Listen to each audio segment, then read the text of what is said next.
There is this phenomenon of burnout and just the loss of some amount of caring. Why else? He might feel that the gloves get between him and the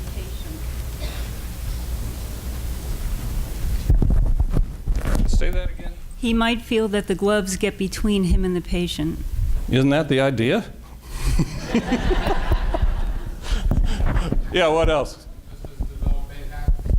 It's just become a habit and not thinking about it. Besides, I washed my hands in the last room. What's the big deal? Yes? No, what do you mean by no accountability?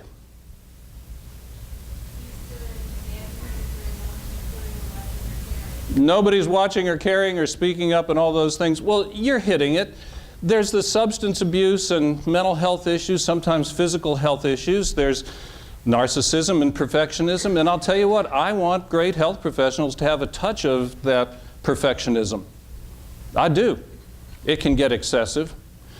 But you know, there's not just one diagnosis. There's not just the jerk factor that you'd like to attribute to me because of the way I behave. Sometimes life is tough and you bring things to work because home is tough.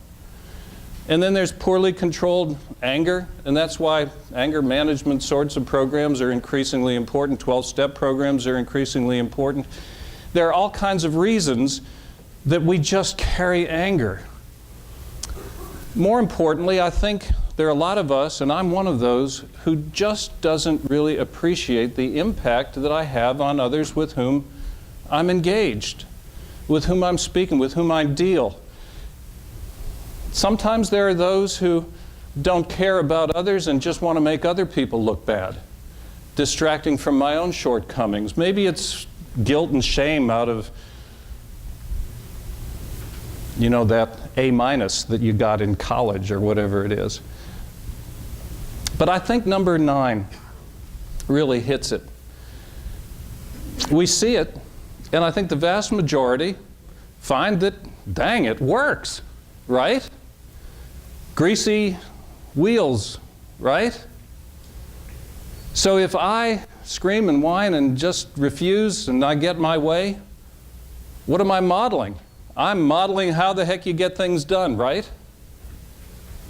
And why does that persist? Why? Because no one addressed it earlier, just as you said a moment ago. Thank you. And why don't we address it? Well, we're back to those same questions. As leaders, I know you don't get up, most of you, thinking, oh, who can I have a confrontation with today? Many of us are conflict averse. And so I'm not talking about accountability as conflict. I'm talking about accountability as one of the hallmarks of a profession. Because there are consequences, aren't there? From the patient perspective, it's non-adherence, non-compliance, lawsuits, infections, dropout. Bad-mouthing the practice or the organization to others. And in the field of healthcare, there are impacts of on professionals of this unsafe behavior. Lack of retention, harassment suits, burnout, costs, jousting, bad-mouthing. And I want to focus on these costs because you mentioned, and one of your goals has to do with retention. How much does it cost an organization when disruptive, unprofessional behavior persists, isn't dealt with? Does it contribute to the turnover among some of our professional colleagues? The answer is yes. So how many nursing professionals do you replace every year? At Vanderbilt University Medical Center, it's somewhere around 13%. And we've learned by doing exit interviews and surveys and said, a lot of nursing professionals consider leaving their jobs because of this unaddressed disruptive behavior that compromises safety.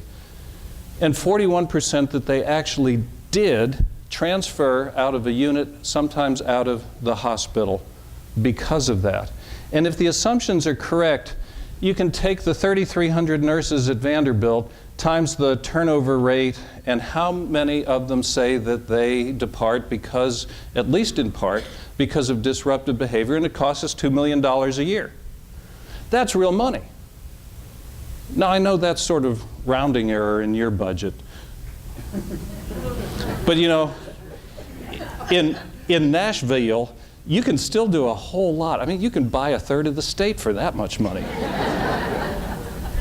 And I'll sell it to you this afternoon if you want it.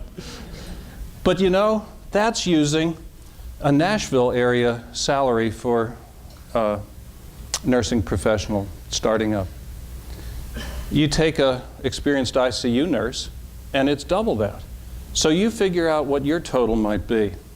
So in the balance beam of life, I loved what Mr. Friedman said at the very beginning, because the quality and safety that you aspire to, that you have as your goals, involves staff satisfaction and retention, reductions of risk. It's all about patient safety and maybe some risk management kinds of outcomes and returns as well.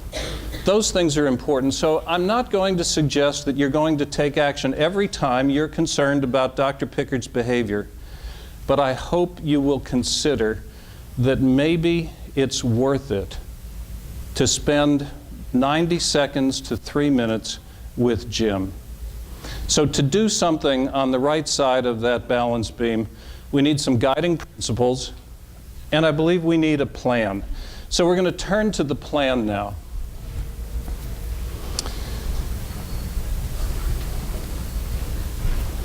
You at EHN have some guiding principles. These are some that are suggested by a Chicago lawyer friend and colleague who teaches with me, Chuck Reiter. Chuck says, we've got to have fairness for everybody. When you take Dr. Pichert's of the world aside and have a conversation with me about something that was reported to you, it's best if there are no apparent conflicts of interest, so that for resources or people or rooms or whatever it is, it's best if there's no conflicts of interest, otherwise I can discount what you're saying. Some reasonable certainty that whatever the event was, or a pattern of evidence, really does stand out. The initial goal is that Jim gets some insight into how his behavior, how his performance is being perceived by others. I may be totally unaware. The larger long-term goal is restoration to full great practice. Redemption, if you like that language. But these are the kinds of things that we have as our guiding principles. But then there's another set of guidelines, and that is a commitment to professionalism. When was the last time you woke up in the morning and said, oh man, I'm going to make our HCAPs better today? I mean, some of you think about them from time to time, but it's not the motivating force. Are they important? Heck yeah. Reimbursement's going to be, at least in part, based on them, right? No, I think that great professionals get up just wanting to do good work and be professional. But I got to tell you, as an outsider, again, in education, looking in on the great professions of healthcare administration and nursing and medicine and pharmacy and all of the other great professions represented in this room, I got to tell you that one of the hallmark characteristics, you can look this up, us old guys, we still use Webster's. You young people use Wikipedia. But whatever you use, you will find that one of the hallmark characteristics of a profession is self-regulation. Self-regulation. And as an outsider looking in, I think I see bureaucrats and legislators and attorneys stepping in to regulate because maybe our professional colleagues haven't so much done what that hallmark of a profession for one another. And I'm not just talking about you making sure that you get your continuing education credits to achieve your annual number. I'm talking about regulation of your unit, your professional group, your society, your facility. You, in your professions, are the best judges of the technical, the cognitive competence of people in your profession.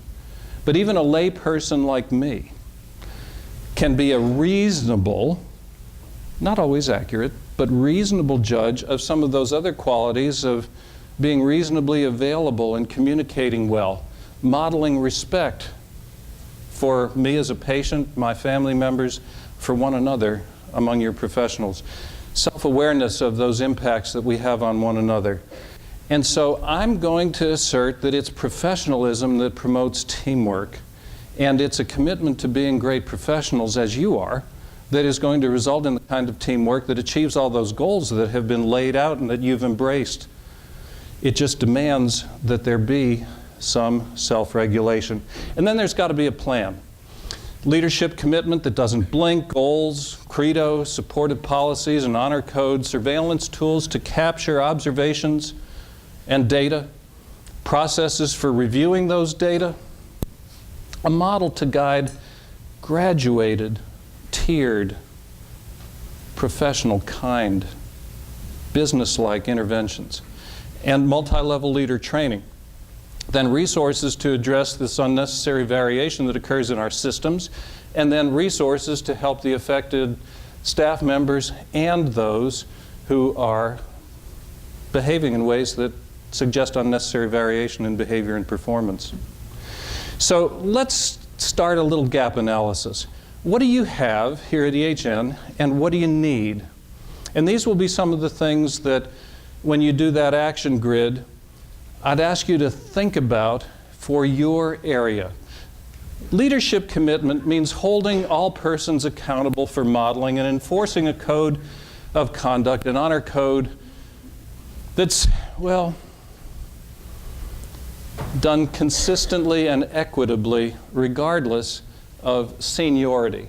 Now, seniority is a shorthand for a lot of things. It could mean those who are the rainmakers who bring high-paying patients to the hospital. It could mean those who are really bumping up the scholarship and the research.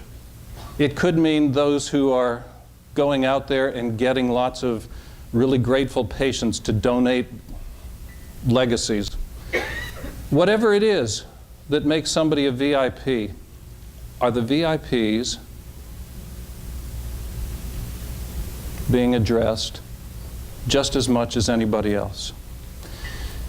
Employ reinforcement and then take action to reduce the unprofessional behaviors, and make sure there's a focus on behavior and performance. Yeah, you want to know about the outcomes for sure.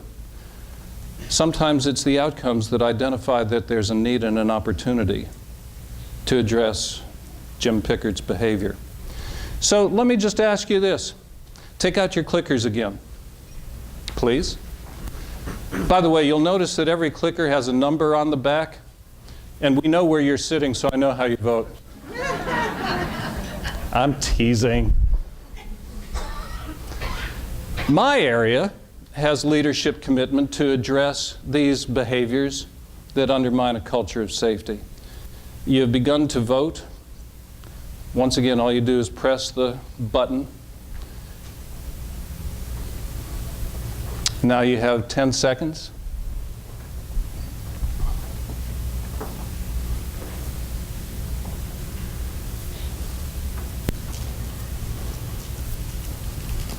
So a little bit more than half of you agree that your area does have this quality. Let me ask you this. 16% of you are there and strongly agree. Reflect on this for a moment. What would it take for you to move your vote one bar, just one bar to the left?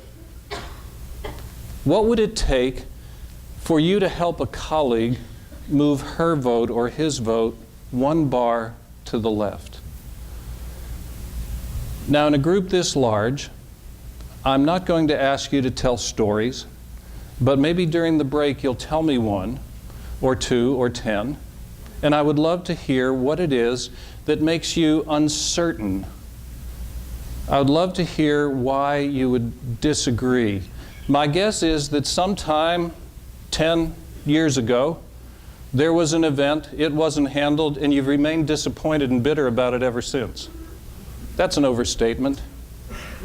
But you know, this is a new era.